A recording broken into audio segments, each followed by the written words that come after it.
এই ছেলে শোনো, আজকে ভূমিকম্প হয়েছে, তাই না? কয়টার দিকে? 10:40, 11টা কাছাকাছি এরকম সময়ে রাসূল সাল্লাল্লাহু আলাইহি ওয়াসাল্লাম বলছেন, তিনটা বিপদ নেমে আসে তিনটা পাপের কারণে। তিনটা বিপদ নেমে আসে তিনটা পাপের কারণে। এখনো মিম্বাদি ফি হাযিল উম্মাহ, আমার পরে আমার উম্মতে তিনটা বিপদ নেমে আসবে তিনটা পাপের কারণে। এক, ভূমিকম্প হবে। দুই, আকার আকৃতি পরিবর্তন হবে। সন্ধে থাকবে মানুষ, সকালে হবে শুকুর, বানর। তিন, সমস্যা নেমে আসবে। ব্যবসা বাণিজ্যে চলাফেরা, গাড়ি বাড়ি, সরকার, নিয়ম নীতি, আহাল পরিবার, সব জায়গাতেই ঝামেলা নেমে আসবে। এক, ভূমিকম্প হবে। পাপ তিনটা এখনো বলিনি, বিপদ তিনটা বলছি। এক, ভূমিকম্প হবে। দুই, কার মতো হবে? বানর আর শুকুর, সরু বানরের মতো হবে। তিন, সমস্যা নেমে আসবে। পাপ এক, এটা সারেবুল খমুরা, যখন মানুষ নেশাদার দ্রব্য, বিড়ি, তামাক, জর্দা, সিগারেট, গোল, নেশাদার দ্রব্য খাবে, পান করবে, তখন এই তিনটা বিপদ নেমে আসবে। দুই, জাহরাতিল কায়নাত, মেয়েরা যখন নাচবে, সব মোবাইলে মেয়ে নাচে, প্রায় যত বড় মোবাইল আছে, বড় সাইজের মোবাইল, সব মোবাইলে প্রায় মেয়ে নাচে, সব দোকানে মেয়ে নাচে, সব বাড়িতে মেয়ে নাচে। ভাবে যা তো মনে হচ্ছে প্রতিদিন ভূমিকম্প হওয়ার কথা। আমি এই কথা বলিনি, এই কথা মুহাম্মদ সাল্লাল্লাহু আলাইহি সাল্লাম বলেন। মেয়েরা যখন নাচবে, আর তুমি হয়তো কষ্ট পাবা বললে, বিশ্বাস করো, তুমি এখানে ল্যাংটা মেয়ে দেখছো, তোমার বোন ওই ঘরে দেখে, তোমার মা ওই ঘরে দেখে, তোমার বাপ এই ঘরে দেখে। এই বাড়ি হলো বন্যাই সয়লাভ, জেনাতে সয়লাভ, জেনার বন্যায়। আর তুমি যে এইভাবে দেখছো দিন রাতে ল্যাংটা মেয়েটা, তাআলা রাসূল বলছেন, আয়লানে তাজনিনা জেনাহ মন নাজরো, দুই চোখের জেনা হচ্ছে চোখ দিয়ে দেখা। অল ওজনানে জেনা হল ইস্তেমাও, দুই কানের জেনা হচ্ছে কান দিয়ে শোনা। অলিয়াদ জেনাহাল বাদশ, হাতের জেনা হচ্ছে হাত দিয়ে ধরা। আর রিজিল জেনাহাল বাসি, পায়ের জেনা হচ্ছে এই পথে চলা। জেনাল কাল্ব তাতামানা তাস্তাহি, অন্তরের জেনা হচ্ছে পরিকল্পনা করা। জেনাল লেসানুৎক, জিহ্বার জেনা হচ্ছে কথা বলা। তুমি ভালো জানো মোবাইলে কত জেনার কথা বলো। আর বোকা ছেলে, তুমি যার সাথে কথা বলছো, তুমি এটা বিশ্বাস করো, তোমার সাথে যখন কথা বলছো আরো ছেলের সাথে বলে। আর ওই বোকা মেয়ের এটা জানা দরকার যে আমার সাথে যে কথা বলছে আরো মেয়ের সাথে কথা বলে, তার মানে এর স্বভাব খারাপ। এ মেয়ের স্বভাব খারাপ, এই ছেলের স্বভাব খারাপ, এর স্বভাবই গেছে, এর খাসলত বলে কোনো জিনিস নাই। শয়তান, এর খাসলত বলে কোনো জিনিস, স্বভাব ধ্বংস হয়ে গেছে। এর পড়াশোনা কি হবে? কি পড়াশোনা করবে? দিন রাত ল্যাংটা মেয়ে দেখে, বিবেক নষ্ট হয়ে গেছে। যারা এগুলো করছে তারা কিন্তু এগুলো মোবাইল ব্যবহার করেন। আব্দুল্লাহকে জিজ্ঞাসা করে দেখো তোমরা, যখন ও লন্ডনে খ্রিস্টান ইহুদিদের বাড়িতে ঘুরছিল, তখন ওরা এগুলো করেছে, ওরা এগুলো দেখে না। ওরা ওষুধ তৈরি করেছে, আপনার ওই কি ওটাকে বলছে, টিকা, মেশিন, আরো যত আপনার ওই করোনার, ওরা ওগুলো ব্যবহার করে না। আপনাকে পঙ্গু করতে হবে সেই জন্য। কত যে পরিকল্পনা আছে, সবচেয়ে সফল হচ্ছে এখন এইটাই, মোবাইলে। আল্লাহ রাসূল বলছেন, পৃথিবীর মানুষ শুনে রেখো, আমার জীবনে বড় ভয়, আমার উম্মত গোপন পাপে লিপ্ত হবে, এটা আমার ভয়। তিনি বলেননি সে গোপন পাপ কোনটা। এই দেখেন, এখন দেখেন, পৃথিবীর মানুষ শুনে রেখো, আমার জীবনে বড় ভয়, আমার উম্মত গোপন পাপে লিপ্ত হবে, সেটা আমার ভয়। জাতির উদ্দেশ্যে বলে যাচ্ছি, পৃথিবীর মানুষ শুনে রেখো, আমার উম্মত গোপন পাপে লিপ্ত হবে, এটা আমার ভয়। পৃথিবীর মানুষ শুনে রেখো, আমার জাতির উপরে, উম্মতের উপরে তিনটা আশঙ্কা করে গেলাম। এক, আইম্মাতাম মুজিল্লিন, ভ্রান্ত হুজুর হবে ভ্রান্ত, এটা আমার আশঙ্কা, এটা আমার ভয়। হুজুর দিয়ে জাহান্নাম উদ্বোধন হবে, এটা আমার ভয়। হুজুরের নাম কত বড়, আবার লিখছে কোরাইশি। কোরাইশ কাকে বলে চিনে? ওর বাপে চিনে। কি দেখাতে চাচ্ছে ও? এদেশের শতকরা 95 জন বক্তা মিথ্যু। আপনি নিজে প্রমাণ করেন, আপনি খালি বলেন যে মিথ্যুক নয়, তারপর আপনি দেখেন না। শতকরা 98 জন মুফাসসির মিথ্যুক। আমার ধারণা আপনি তদন্ত করলে আরো বেশি হতে পারে। কিন্তু আমার ভাঙাচোরা তদন্ত, আপনার তদন্তে আরো বেশি হতে পারে। এগুলো কোরআন ছাপাতে নাই। ওই যে শেষে মিথ্যা দোয়া দেওয়া আছে, একটা 3 লাইনের, একটা 1 পৃষ্ঠা। কোরআনে যদি মিথ্যা দোয়া থাকে তাহলে সব জায়গাতে আছে। বইয়ের হেডলাইন লেখা আছে মকসুদুল মুমিনিনে, অবিবাহিত ছেলেমেয়ের পড়া নিষেধ। যে দেখে সেই পড়ে, যে দেখে সেই পড়ে, যে দেখে সেই পড়ে। মানে হেডলাইনই ঠিক হয়নি। আমিও পড়ে দেখেছি কি রে এখানে কি আছে, তা আমিও পড়ে দেখছি লিখছে, ভরা পেটে স্ত্রী মেনে হলে ছেলে টেরা হয়, সফরের পূর্বে স্ত্রী মিলন হলে ছেলে কানা হয়, চন্দ্র গ্রহণের সময় স্ত্রী মিলন হলে ছেলে ল্যাংড়া হয়। এই কথাগুলি দিয়ে পৃষ্ঠা ভরা আছে। শুনুন, এই কথাগুলি সরাসরি কোরআন মাজিদের বিপরীতে এসেছে। কোরআন মাজিদে আল্লাহ বলছেন, নিসাউকুম হারসুলাকুম ফাতু হারসাকুম, পৃথিবীর মানুষ তোমাদের স্ত্রী তোমাদের জমি, তোমাদের স্ত্রী তোমাদের ক্ষেত, তোমরা তোমাদের জমিতে আসো তোমাদের ইচ্ছা মতো, সকালেই কি, দুপুরেই কি, ভরা পেটেই কি, সফরের পূর্বেই কি, চন্দ্রগ্রহণ লাগলেই কি আর না লাগলেই কি। তোমার স্ত্রী তোমার জমি, তোমার স্ত্রী তোমার ক্ষেত, তুমি তোমার জমিতে আসো তোমার ইচ্ছা মতো। এই কথা কে বলেন? আল্লাহ বলেন। আর লেখক বলছেন যে ভরা পেটে স্ত্রী মিলন হলে ছেলে টেরা হবে। জাতি আপনাকে মুখে ফাঁকি দিচ্ছে, কলমে ফাঁকি দিচ্ছে, মিডিয়ায় ফাঁকি দিচ্ছে। সম্মানিত দিনী ভাই বোন, বলছিলাম, 1 আল্লাহর নিকটে হওয়া যাবে, 2 পাপ মিটে যাবে, 3 পাপ থেকে দূরে সরে যাবে। বলছিলাম 3টি পাপের কারণে 3টা বিপদ নেমে আসে। 1 নাম্বার পাপ, মানুষ যেদিন নেশাদার দ্রব্য পান করবে। 2 মেয়েরা যখন নাচবে। 3 এই যে জারাবুল মাজেব, যখন বাদ্যযন্ত্র প্রকাশ পাবে। সব দোকানেই বাজনা বাজে, প্রায় সব মোবাইলে বাজনা বাজে, প্রায় সব দোকানেই বাজনা বাজে। এইভাবে বাজনা বাজলে গান বাজনা চিরদিনের জন্য হারাম, গান বাজনা চিরদিনের জন্য হারাম। আব্দুল্লাহ ইবনে উমর বলছেন, আল্লাহ নবী বাজনা শব্দ শুনলেন, 2 কানের ভিতরে আঙ্গুল ঢুকিয়ে দিলেন, ফানান ইত্তারিকে রাস্তা থেকে দূরে সরে গেলেন। গিয়ে বলছেন, আব্দুল্লাহ ইবনে উমর, এখন কি তুমি বাদ্যযন্ত্র কিছু শুনতে পাচ্ছ? জি না, আমি শুনতে পাচ্ছি না। তখন তিনি আঙ্গুল তার কান থেকে বের করলেন। আর আপনার দোকানে গান বাজনার ওগুলো ভাড়া পাওয়া যায়। কে যে আপনাকে এগুলো বুদ্ধি দিল? কি করে খাইতে চাচ্ছেন আপনি জীবনে? দুনিয়া মায়েরে খেয়েছেন, আর কোনো ব্যবস্থা নেই। একটা লোকের কথা বলি, আচ্ছা নাম ধরে বলি, তাতে কি আছে? ধরেন যেন বসুন্ধরা, ওরা কোনো জমি কিনেছে 1 লক্ষ টাকা শতক, যে জমি হলো 1 কোটি টাকা শতক। তো মরিচের গোড়া বিক্রি করে কি হবে? 1 শতক জমিতে যত টাকা লাভ করবে, মরিচের গোড়া বিক্রি করলে 10 বছরে তত টাকা লাভ হবে না। কিন্তু দেখেন আপনি রাস্তাঘাটে লেখা আছে, মরিচের গোড়া বসুন্ধরা, আটা বসুন্ধরা, টিস্যু বসুন্ধরা, মানে উপার্জনের সব পথ ঘিরে ধরেছে। ব্যবসা করলে একটু চিন্তা ভাবনা, ঘুমের ঘরে ব্যবসা করতে হবে। ঘুম থেকে আর এত টাকা গেল কোথায়? মানে ওকে খুব ভালোবাসা দিয়ে ব্যবসা করতে হবে, এবং জীবন বাজি রেখে রিস্ক নিয়ে ব্যবসা করতে হবে, এবং সত্য কথায় ব্যবসা করতে হবে। হার জিত পরে। নবী যে কথা বলেছেন, নবীর সাথে আমি জান্নাতে থাকবই যে কোনো মূল্যে, এই জন্য ব্যবসা করছি। অসহায় মানুষের পাশে দাঁড়াবো এই জন্য ব্যবসা করছি। টাকা দিয়ে জান্নাত কিনে নেবো এই জন্য ব্যবসা করছি। মনটা আপনার বড় হতে হবে এরকম। সারাদিন দিন মজুরি করে থাকেন, 10টা টাকা পাওয়া যায়, সন্ধ্যা হতে শেষ হয়। তবে পথ এটা একটা। সম্মানিত দিনী ভাই বোন, শুনুন, সবচেয়ে নিকটে হওয়া যায়। উমামা বাহেলি বলেন, রাসূল সাল্লাল্লাহু আলাইহি সাল্লামকে জিজ্ঞাসা করা হলো, আল্লাহ নবী বলেন তো সবচেয়ে কোন সময় দোয়া কবুল হয়?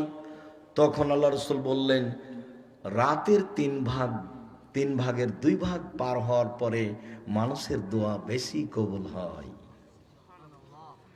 ফরজ সালাতের পরে বসে বসে জিকির আজকার করলে দোয়া বেশি কবুল হয়। ফরজ সালাতের পরে সবাই মিলে হাত তুলে দোয়া করলে বিদাত হয়। তখন তো রাসূলকে অপমান করেছি, আর কবুল হবে কি দিয়ে? গাড়ির পিছন দিকে জুতা বেঁধে দেওয়া আছে, জুতা ঝুলছে, তার মানে যেন গাড়ি অ্যাক্সিডেন্ট না হয়। ড্রাইভার বলেছে কন্ট্রাক্টরকে যে তুমি কবর পেলে 10টা টাকা দিয়ে দিও। তার ধারণা যে 10টা টাকা মাজারে দিলে গাড়ি অ্যাক্সিডেন্ট হবে না। শিরক হলো মানুষের ধারণায় নেকির কাজ, বিদাত হলো মানুষের ধারণায় নেকির কাজ। শিরক করলে আল্লাহকে অপমান করা হয়, আর বিদাত করলে রাসূলকে অপমান করা হয়। শিরক করলে আল্লাহকে অপমান করা হয়, আল্লাহকে খাটো করা হয়। আমাদের চাঁপাইনবাবগঞ্জে আমাদের মা চাচিরা বলে, ছি ছি ছি, জামা কলা খায় না বেটা, জামা কলা খায় না, জোড়া কলা খাস না বেটা, জোড়া কলা খেলে যমজ সন্তান হবে। তাহলে আমার মা চাচি বলতে চাচ্ছে যে কলাও সন্তান দিতে পারে। এর নাম শিরক, এর নাম আল্লাহকে খাটো করা। বিদাত ওটা একটা ইবাদত, মানুষের ধারণার নবীকে খাটো করা। সম্মানিত দিনী ভাই বোন, বলছিলাম রাসূল সাল্লাল্লাহু আলাইহি সাল্লাম বললেন, রাতের 3 ভাগের 2 ভাগ পার হলে আল্লাহর সবচেয়ে নিকটে হওয়া যায়। রাসূল সাল্লাল্লাহু আলাইহি সাল্লাম একদা বললেন, পৃথিবীর মানুষ শুনে রেখো, আকরাবু মা ইয়াকুনু রাব্বু মিনাল আবদে ফিল লাইলিল আখির, আল্লাহ সবচেয়ে মানুষের নিকটে হয়ে যান রাতের 3 ভাগের 2 ভাগ পার হয়ে গেলে। মুআয ইবনে জাবাল বলেন, রাসূল সাল্লাল্লাহু আলাইহি সাল্লাম বলেছেন, কেউ যদি অজু করে রাতে ঘুমায়, ভোর রাত্রে যদি উঠে, যা বলবে সেটাই গ্রহণ হবে, যা বলবে সেটাই গ্রহণ হবে। রাসূল সাল্লাল্লাহু আলাইহি সাল্লাম বলেন, কেউ যদি ওই সময়টাই উঠে, রাতে একটা সময় আছে অল্প সময়, সেটা রাতের 3 ভাগের 2 ভাগ পার হওয়ার পরেই হবে। অল্প সময়ে যে যা চাইবে তাকে তাই দেওয়া হবে, যে যা চাইবে তাকে তাই দেওয়া হবে। মুআয ইবনে জাবাল এই কথা বলেন, জাবির রাদিয়াল্লাহু তাআলা আনহু এই কথা বলেন। সব সময়গুলি রাতের 3 ভাগের 2 ভাগ পার হওয়ার পরে। এবার চলেন, আমরা অবশ্য কাছাকাছি সময়ে চলে আসছি। খুব ধীর স্থির থাকবেন, অতীব গুরুত্বপূর্ণ কথা। কথা যত শেষ হতে যাচ্ছে তত কথা বেশি গুরুত্বপূর্ণ হবে। ইবনে আব্বাস রাদিয়াল্লাহু তাআলা আনহু বলেন যে আমি আমার খালার বাড়িতে মাইমুনার বাসায় ছিলাম একদিন। আমার খালা মাইমুনা রাদিয়াল্লাহু তাআলা আনহা রাসূলের স্ত্রী। তাকদীর বশত দেখি সেদিন আল্লাহর নবী আমার খালার কাছে। আমি একদিন আমার খালার বাড়িতে ছিলাম, আমি কম বয়সের ছেলে, আমি বিছানায় আড়াআড়ি শুয়ে গেছি। তো সেদিন দেখলাম আল্লাহর নবীও আমার খালার কাছে। দেখলাম তিনি আমার খালার সাথে কিছু কথা বললেন, পরিবারের সাথে তিনি কথা বললেন। সুমা রাকাতা, তারপর তিনি ঘুমিয়ে গেলেন। আমার বয়স কম হলে কি হবে, আমার বুদ্ধির অভাব নেই, আমি পরীক্ষা করছি তিনি কি করেন, সারা রাত কি করেন আমি তা দেখব। আমার ছোট হওয়ার কারণে আমার বিছানা ভিন্ন করেনি, যেই বিছানায় আমার খালা, যেই বিছানা আল্লাহর নবী, সেই বিছানায় আমি খালি দেখছি কি হয়। রাতের 3 ভাগের 2 ভাগ যখন পার হয়ে গেল, তিনি উঠে বসলেন, অনাজারা ইলাস সামায়ে, আকাশের দিকে লক্ষ্য করলেন, লক্ষ্য করে বললেন, ইন্না ফি খালকিস সামাওয়াতি ওয়াল আরদ ওয়াখতিলাফিল লাইলি ওয়ান নাহার লায়াতিন লিউলিল আলবাব আল্লাযীনা ইয়াযকুরুনাল্লাহা কিয়ামান ওয়া কুউদান ওয়া আলা। আসমান জমিনের সৃষ্টিতে তার নিদর্শন রয়েছে। যারা বসে ইবাদত করে, যারা দাঁড়িয়ে ইবাদত করে, যারা শুয়ে ইবাদত করে, তাদের জন্য আসমান জমিনের সৃষ্টিতে নিদর্শন রয়েছে। তারপর বলছেন, রব্বানা মা খালাকতা হাযা বাতিলান সুবহানাকা ফাকিনা আযাবান নার। হে আল্লাহ, এইগুলো তুমি অনর্থক সৃষ্টি করনি, তুমি আমাদেরকে জাহান্নাম থেকে বাঁচাও। রব্বানা ইন্নাকা মান তুদখিলিন নারা ফাকাদ আখযাইতা ওয়া লিয যালিমিনা মিন আনসার। তুমি যাকে জাহান্নামে দিলে তাকে অপমান করলে, তাকে রক্ষা করার কেউ নেই। রব্বানা ইন্নানা সামি'না মুনাদি ইউনাদি লিল ঈমান, হে আমার প্রতিপালক আমরা শুনলাম তুমি বললে ঈমান আনো। হে আমাদের প্রতিপালক আমরা শুনলাম তুমি বললে আমাকে মেনে নাও। ফাআমান্না, মেনে নিলাম। ফাআমান্না, মেনে নিলাম। রব্বানা ফাগফির লানা যুনুবানা ওয়া কাফফির আন্না সাইয়্যাতিনা ওয়া তাওয়াফানা মা'আল আবরার। হে আমাদের প্রতিপালক যেহেতু মেনে নিয়েছি, অতএব এক, আমাদের ক্ষমা করে দাও। দুই, আমাদের পাপ মিটিয়ে দাও। তিন, ভালো মানুষের সাথে মরণ দাও। রব্বানা ওয়াতিনা মা ওয়া'আদতানা আলা রাসূলিকা ওয়া লা তুখজিনা ইয়াওমাল কিয়ামাহ ইন্নাকা লা তুখলিফুল মিয়াদ। হে আমাদের প্রতিপালক নবী রাসূল দিয়ে যা দেওয়ার ওয়াদা করেছো তা দিয়ে দাও। নবী রাসূল দিয়ে আমাদেরকে যা দিব বলে ওয়াদা করেছো সেটা দিয়ে দাও। নবী রাসূলের মাধ্যমে আমাদেরকে যা দিতে চেয়েছেন তা দিয়ে দাও। ইন্নাকা লা তুখলিফুল মিয়াদ, তুমি তো ওয়াদা খেলাপ করো না, তুমি তো ওয়াদা খেলাপ করো না। খুব চাপ দিয়ে আল্লাহকে বলতে হবে, সকাল হতে হতে আমার জমির ব্যবস্থা করে দিতে হবে। কিভাবে বলবেন শেষে আর একটু বলছি, স্বাভাবিকভাবে বলতে হবে না। দেখছেন না কেমন চাপ দিয়ে বলছেন? হ্যাঁ মানতে বললেন তো, মেনে নিলাম। যখন মেনে নিয়েছি ক্ষমা করে দেন, ভালো মানুষের সাথে মরণ দেন, পাপ মিটিয়ে দেন, আর নবী রাসূল দিয়ে যা দিতে চেয়েছেন তা দিয়ে দেন। আপনি তো ওয়াদা খেলাপ করেন না, দিতে চেয়েছেন দিয়ে দেন। আপনি তো ওয়াদা খেলাপ করেন না। দেখছেন বলার ঢং কেমন? আল্লাহ বলে দিচ্ছেন এগুলি, এগুলো কোরআন মাজিদের আয়াত। তো ঘুম থেকে উঠে একটু বলতে শিখতে হবে। মুখখান কেন বন্ধ? কেন রাত দুটায় ঘুমাবেন? মোবাইল কেন চলে বাড়িতে? বাপ নাই আপনার? এই ছেলে, তোমার বাপ নেই? তোমার দাড়ি কেন ছোট? তোমার নখ কেন বড়? তোমার প্যান্টটা কেন টাকনোর নিচে? তোমার বাপ নেই? তোমার বাপ মরেছে? এই মেয়ে, এই মেয়ে, কথা বলছো কেন? তোমার নখে নেইল পালিশ কেন? তোমার নখটা বড় কেন? তুমি ভুরু তোলে চিকন করেছো কেন? তুমি উঁচু স্যান্ডেল পরে নিজেকে লম্বা দেখাও কেন? ব্রেসিয়ার পরে তুমি কম বয়সের দেখাও কেন? এগুলো সব প্রতারণা। পরচুলা তুমি ব্যবহার করো কেন? খোপা বড় দেখাতে তোমার উপরে অভিশাপ। গায়ে উল্কি করেছো কেন? তোমার উপরে অভিশাপ। আল্লাহর নবী বলছেন তোমার উপরে অভিশাপ। সম্মানিত দিনী ভাই বোন, এই মেয়ে, তোমার মা নেই? তোমার মা দেখতে পায় না? প্রসাব করাতে পারলেই মা হওয়া যায়। পাহারা যে দিতে পারে তার নাম মা। দীর্ঘ 30 বছর থেকে বলে আসছি। জাবের রাদিয়াল্লাহু তাআলা আনহু বলেন, সফর থেকে আসছিলাম, মদিনায় ঢুকবো। আল্লাহ রাসূল বলেন, এই সবাই এখানে থামো, সকালে মদিনায় ঢুকবো। আমি জাবের বললাম, আল্লাহ নবী, আমি নতুন বিবাহ করেছি, বাড়ি যেতে অনুমতি দেন। বলতে আল্লাহ রাসূল বললেন, আচ্ছা তুমি নতুন বিবাহ করেছো? কুমারী মেয়ে বিবাহ করেছো না অবিবাহিতা মেয়ে বিবাহ করেছো? বিবাহিতা মেয়ে বিবাহ করেছো? আমি বললাম, আমি বিবাহিতা মেয়ে বিবাহ করেছি। আল্লাহ নবী আমাকে বললেন, তুমি কুমারী মেয়ে কেন বিবাহ করলে না? তুমি তার সাথে খেলতো, তোমার সাথে খেলতো। যাক, রাসূল সাল্লাল্লাহু আলাইহি ওয়াসাল্লাম যা বললেন। আমি বললাম, আল্লাহর নবী শোনেন, আমার আব্বা উহুদের যুদ্ধে শহীদ হয়েছেন 9 জন মেয়ে রেখে। আমার 9 জন বোন আছে।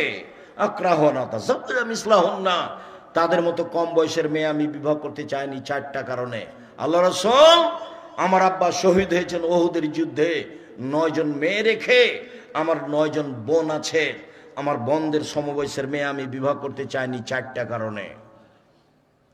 এক, লিতুআল্লিমাহুন্না, বেশি বয়সের মেয়ে বিবাহ করেছি যাতে করে আমার স্ত্রী আমার বোনদেরকে বিদ্যা শিখাতে পারে। বেশি বয়সের মেয়ে বিবাহ করেছি যাতে করে আমার স্ত্রী আমার বোনদেরকে বিদ্যা শিখাতে পারে। 2, বলে তুআদ্দিবাহুন্না, বেশি বয়সের মেয়ে বিবাহ করেছি যাতে করে আমার স্ত্রী আমার বোনদেরকে শিষ্টাচার শিখাতে পারে। শিষ্টাচার কাকে বলে? তোমার মাথার চুল সামনের ছোট আছে, সেটাই কি শিষ্টাচার? তুমি নগ্ন পোশাক পরে আছো, সেটাই কি শিষ্টাচার? তুমি ফ্যাশন বোরকা পরে এখানে এসেছো, সেটাই কি শিষ্টাচার? দুলা ভাইয়ের কোলে বসে সময় কাটাও, সেটাই কি শিষ্টাচার? বন্ধু বান্ধবকে খাবার তুলে দাও, তার সাথে ঘুরো, এটাই কি শিষ্টাচার? দিন রাত সেলফি তুলো, সেটাই কি শিষ্টাচার? তোমার বাপ নেই? তুমি কি হিন্দুর মেয়ে? তোমার বাপ নেই? কি মনে করো তুমি? তোমার বাপকে তুমি চাচা বলে ডাকিও, আর তোমার মাকে তুমি খালা বলে ডাকিও। তোমার বাপ দায়িত্ব পালন করেনি, অযোগ্য বাপ, যার কারণে তোমার এই অবস্থা। অযোগ্য মা, মা তোমার বুদ্ধিমতী নয়, যার কারণে তোমার দুর্দশা নেমে এসেছে। তুমি দিন রাত বন্ধুর সাথে ঘুরো, রাত দিন ছবি তুলো, ভ্যানিটি ব্যাগ নিয়ে তুমি ঘুরো, আর তুমি সেলফি দেখাও, সেলফি উঠাতে হবে। তোমার শরম হয় না? তোমার হায়া হয় না? তোমার লজ্জা হয় না? তোমার বাপ বেঁচে নেই, তোমার দাদা বেঁচে নেই, তোমার বংশ মরেছে, তুমি নির্বংশ হয়ে দেশে থাকো নাকি? কি বিদ্যা অর্জন করো তুমি? তোমার বিদ্যাকে কবর দিতে এসেছি। তোমাকে যদি আমি বন্য, বর্বর, অসভ্য, অশিক্ষিত প্রমাণ করতে না পারি, আমি আব্দুর রাজ্জাক বিন ইউসুফ জাতির সামনে বক্তব্য দিব না। তোমার বাপকে আমার সামনে দাঁড়াতে বলো, বক্তব্য শেষ হয়েছে। তোমার বাপকে আমি মাটিতে মিশিয়ে দিতে পারি, আমি এই জন্য এসেছি। তোমার মাকে আমি মাটিতে মিশিয়ে দিতে পারি। তোমার মা জানে না শিষ্টাচার কাকে বলে, তোমার মা জানে না বিদ্যা কাকে বলে, তোমার মা জানে না পরিপাটি কাকে বলে, তোমার মা জানে না পাহারাদার কাকে বলে। নবী তোমার মাকে বলেছেন পাহারাদার, আমি বলিনি এই কথা। মোহাম্মদ সাল্লাল্লাহু আলাইহি সাল্লাম নিজে বলেছেন, পৃথিবীর সবচেয়ে বড় মানুষে বলেছেন। সম্মানিত দিনী ভাই বোন, 1 মিনিট, এই চলে দেখো তো 1 মিনিট, বাপ কাকে বলে, পিতা কাকে বলে? দেখো তো পিতা কাকে বলে? এরই নাম পিতা, এরই নাম বাপ। আব্দুর রাজ্জাক সাহেব বলেন না দেখি বাপ কাকে বলে। দেখেন না আপনি, আপনাকে আমি দেখাচ্ছি। হাদিস বুখারী মুসলিম। আয়েশা রাদিয়াল্লাহু তাআলা আনহা বলেন, আমরা সফর থেকে আসছিলাম, গলার হারটা হারিয়ে গেল, খুঁজে পায় না। আমার বড় বোনের হার বড় রিক্সের মধ্যে আছে, আসমার হার আমি নিয়ে এসেছিলাম, খুঁজে পায় না। সলাতের টাইম হয়ে গেছে, পানি নেই, অজুও করতে পারি না, জনগণ বিপদে পড়েছে। আবু বকর সিদ্দিকের কাছে জনগণ গেল, গিয়ে বলল, আপনি জানেন আপনার মেয়ে কি ঘটিয়েছে? কি ঘটিয়েছে? আরে আপনার মেয়ে তো হার হারিয়েছে, খুঁজে পাওয়া যাচ্ছে না, যেতেও পারছি না, পানিও নেই, অজুও করতে পারছি না, সলাত আদায় করতে পারছি। তাই নাকি? আয়েশা বলছেন, আবু বকর সিদ্দিক আমার পাশে আসলেন, ফালাকা জানি লাকসাতান শাদীদা, আমার কোমরের উপরে খুব জোরে কিল মারলেন। ওই সময় আমার স্বামী আমার উরু রানের উপরে মাথা দিয়ে ঘুমাচ্ছিলেন। যদি আমার স্বামী আমার উরু রানের উপরে মাথা দিয়ে না ঘুমাতেন, তাহলে আমি এত জোরে মারলেন, তিনি মায়ের কারণে আমি দূরে সরে যেতাম, এত জোরে মারলেন। এই ছেলে, আমাদের দেশের গতি যা, বাপে গিয়ে যদি দেখে যে জামাই মেয়ের উরু রানের উপরে মাথা দিয়ে ঘুমাচ্ছে, তাহলে আমাদের দেশের গতি কি? কিছু বলা তো দূরের কথা, উল্টা ঘুরে যাবে, লজ্জায় ফিরে যাবে। দেখো না তুমি, হাদিস তো বুখারী মুসলিম। একবারে কয়েক কিল মারলেন এই কোমরের উপরে। সবচেয়ে বড় মানুষে মারলেন আবু বকর সিদ্দিক রাদিয়াল্লাহু তাআলা।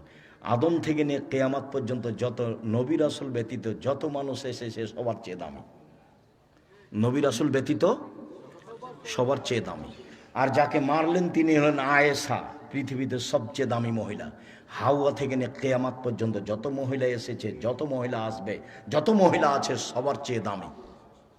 যাকে মেরে দিলেন, আর যার সামনে মারলেন তিনি হলেন মুহাম্মদ সাল্লাল্লাহু আলাইহি সাল্লাম, নবী রাসূল নির্বিশেষে সবার চেয়ে দামি। সবচেয়ে বড় মানুষে মারলেন, সবচেয়ে বড় মহিলাকে মারলেন, সবচেয়ে বড় মানুষের সামনে মারলেন।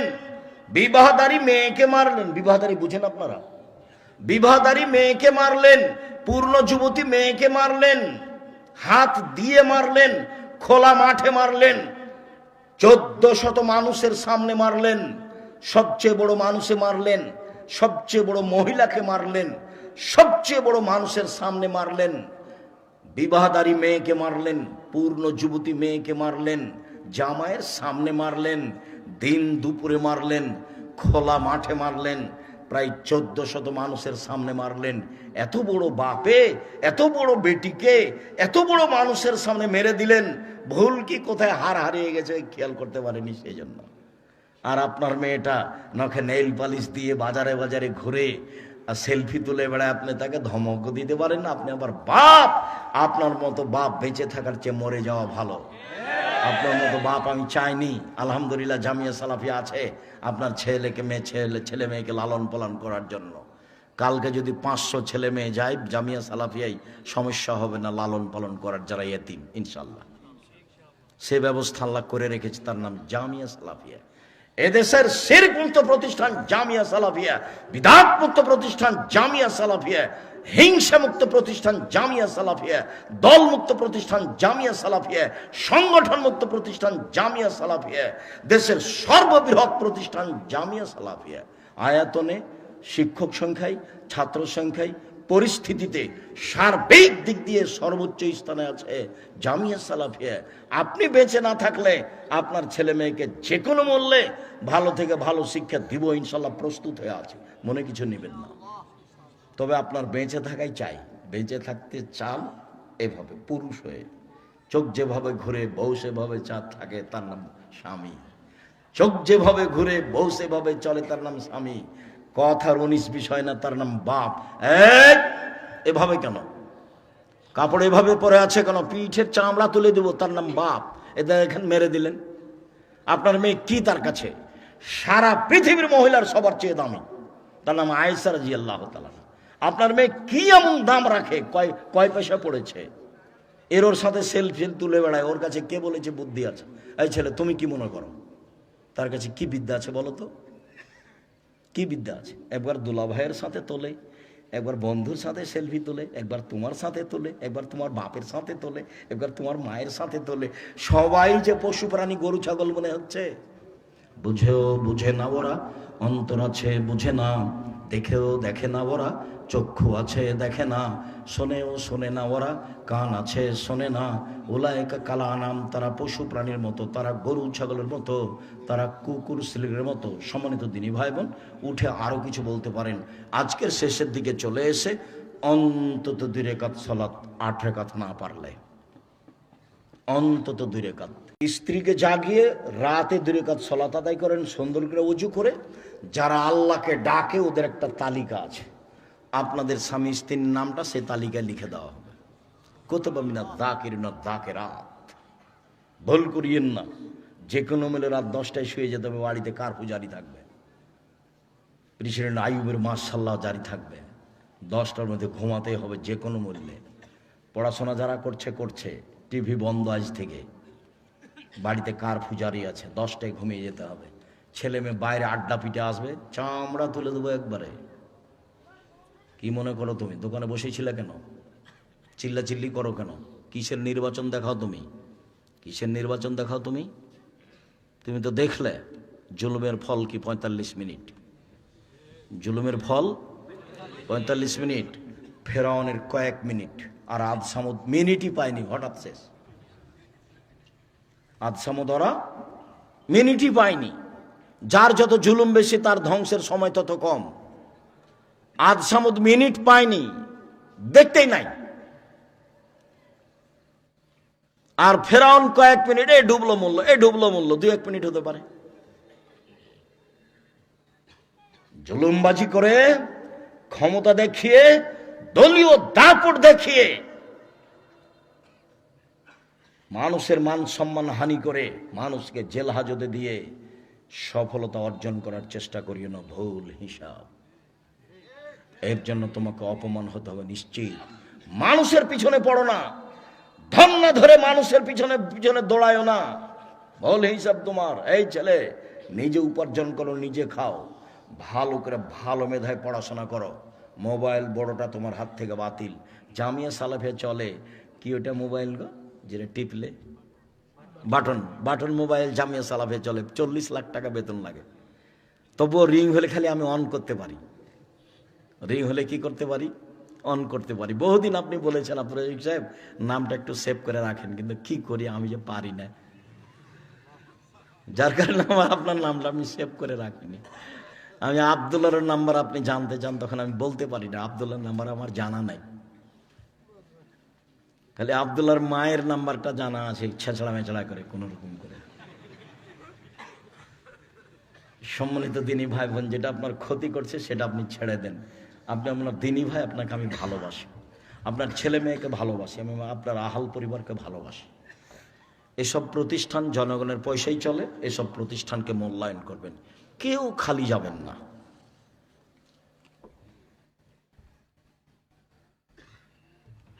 তোমরা যাও, ভিতরে যাও, তোমরা কেউ উঠে যাও না। আমি শেষ কথাটা বলি, তোমরা ছেলেরা যাও, কেউ খালি হাতে সামনের ছেলেটাকে পাঠাবেন না।